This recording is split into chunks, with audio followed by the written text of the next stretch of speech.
G'day, Sunday morning. I'm out here on my own today. This morning, I've tucked in pretty close to the beach actually. The breeze is like very southerly, southeasterly. It's forecast to be 15 knots. I knew it wasn't going to be pleasant offshore. Well, I could have gone there, no worries, this boat can handle it, but I just really can't be bothered. I went fishing yesterday. This morning, I just woke up early, figured, hey, why not? The boat's still hooked up. So I've come out. I've just tucked in close to the beach here. Bit of a drop off. There's a bit of reef just here, 5-6 meters, and it drops off here 7-8 meters, and then onto the sand off to the back of us here. I'm not really too enthusiastic, to be honest. I've got a couple of baits out, just a couple of half muleys. This morning's more about just kicking back, listening to the music. I can't play music. YouTube algorithms pick up any sort of music and it all gets copyrighted and it gets a bit messy, so I can never have music in the videos. But yeah, when I'm out here on my own, I like to just crank a bit of music. This morning I've got, at the moment it's Alice in Chains. So I just sit back, drink my coffee, watch the sun come up, have a few baits soaking in the water. If I catch, I catch. If I don't, I don't. I don't really care. Just enjoying my morning. Sunday, I'm not at work, and that is a win. So I'll kick back, and if I get any action, I'll film it, and we might get a fish on, or we most probably won't, but either way, I'm doing what I want to do. Oh, here we go. A bit of action after all. It's not huge. Pretty confident it's a snapper though, all the same.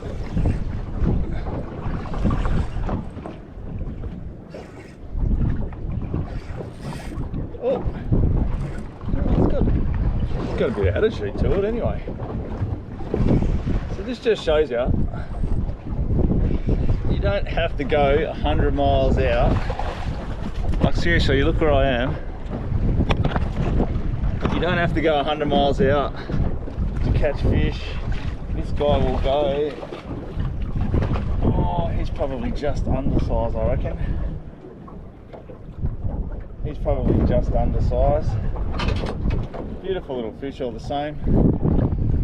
I'm gonna measure him.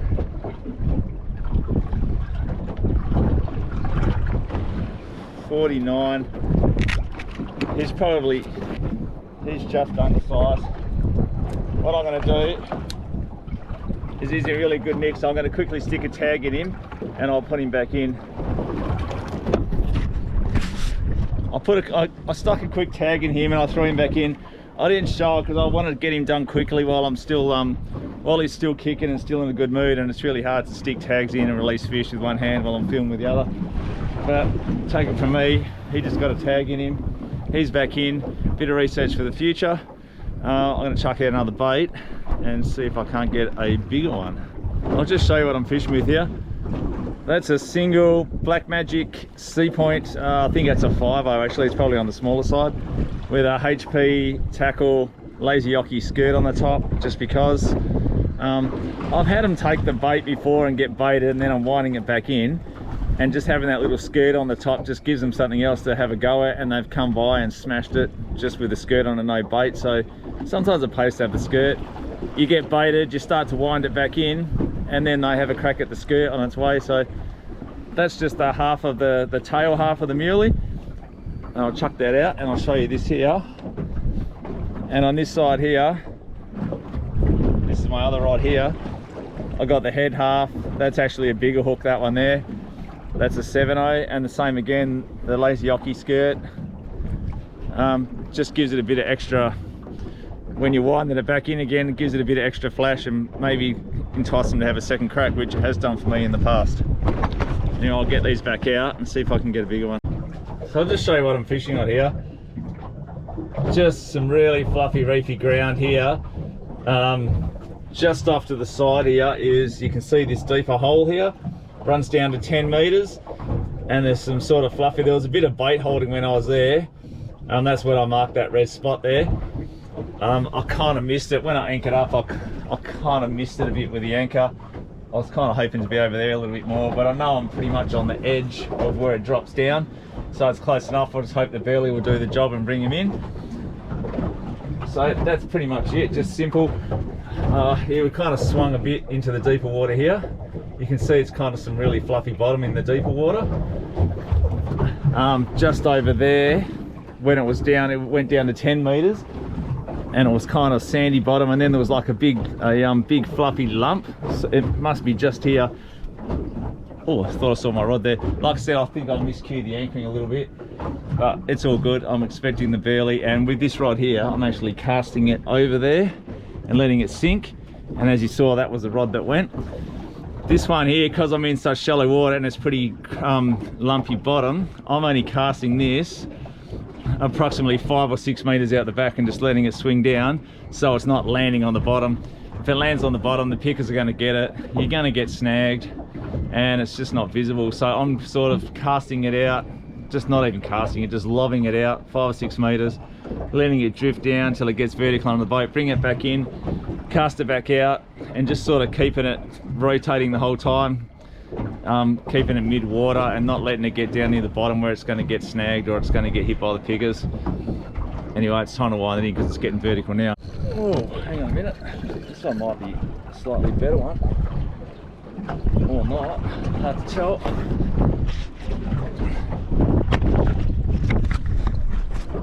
Whoa. Oh, this one's got some weight. Oh. Jeez, I'm not sure this one's a snapper. This one's got a lot of weight to it. A lot of weight.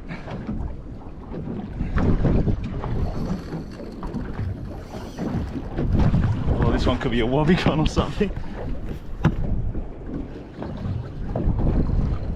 Although my bait wasn't. Oh, it doesn't want to come off the bottom. My bait wasn't on the bottom, like I said. I think that's a little jewfish actually, is it? Yeah, it's a little jewy.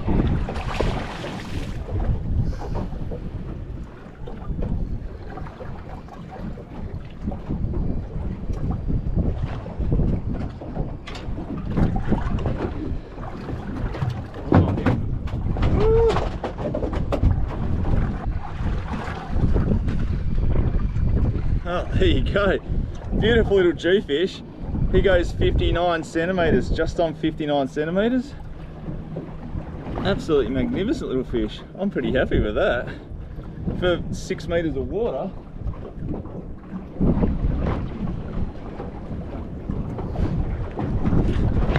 Stoked. Yeah, I'm taking him. It's not every day you get jewfish. Normally I'd let a guy like this go, but like I say, it's not every day you get a jewfish, and he's too good to let go, unfortunately for him. Yeah, got something else on here.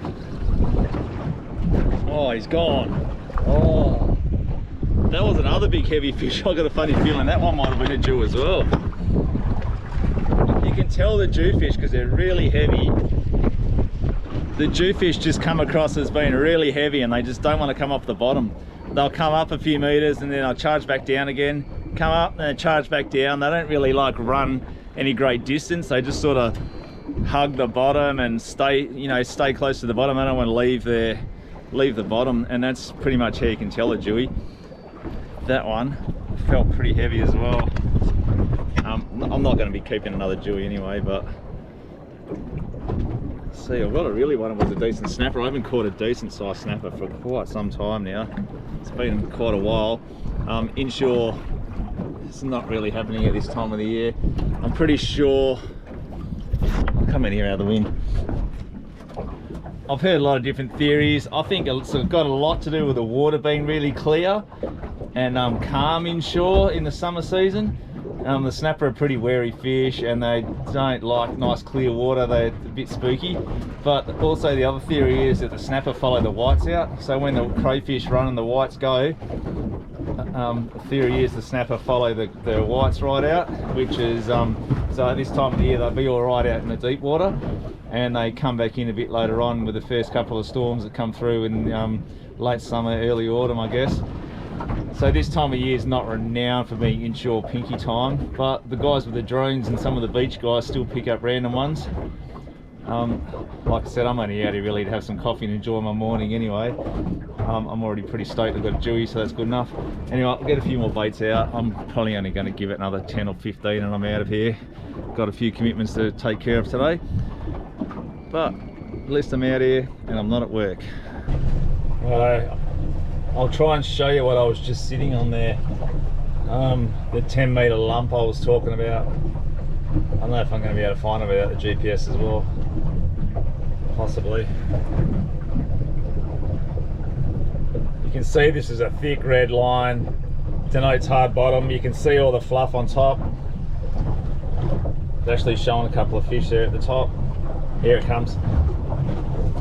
See this here? Whoa. That's not what I was sitting on. Well, that was the edge. That was the edge I was sitting on.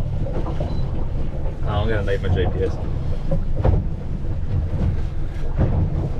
That was the edge I was sitting on, but I was casting towards, if I can just get over here now somewhere, you can see how fluffy this bottom is.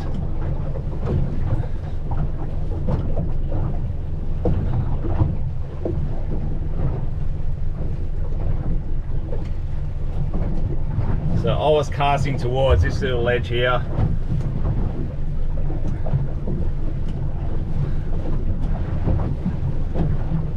And then look, you can see a heap of fish stacked up right there. So it just shows you, inshore, I'm maybe a couple of 100 metres from shore, and there's still fish to be found. You just got to take a bit of time, spend a bit of time with your sounder, cruise around, look for the bait. If you find the bait, you find the fish. It's that simple. You just have to look for the bait. A lot of people just want a spot, a magic spot.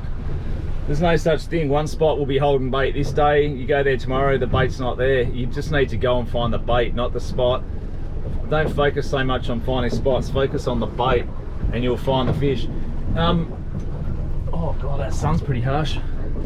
So the boomeranky competition, oh, this thing's getting a bit ugly. The boomeranky competition's still running. If anyone wants to get in on the boomeranky comp, look back, I think it's about 3 videos back now. I did a video on the boomerankers. Competition details are there. Win yourself a brand new shiny boomeranker. I absolutely love mine. Yeah, it was been a game changer for me. So that's it for me for today. I'm just going to go for a bit of a cruise and maybe just have a look along inshore here and see if I can find something else that looks good like that. All I was doing this morning was just driving along with the music going nice and slowly and just sounding around. I look on my GPS and just look for anything that looks nice deep hole next to some steep contours. I look for that. I go there, I sound around, I have a bit of a look. If there's bait, it's worth having a look and having a fish. And that's pretty much the way I found this spot this morning, and I'm going home with a jewfish for dinner, so can't complain about that. I'm out of here. Thanks everyone for your support, all the kind comments, the nice messages I get sent, and thanks everyone for watching. I'll see you in the next episode. Woo!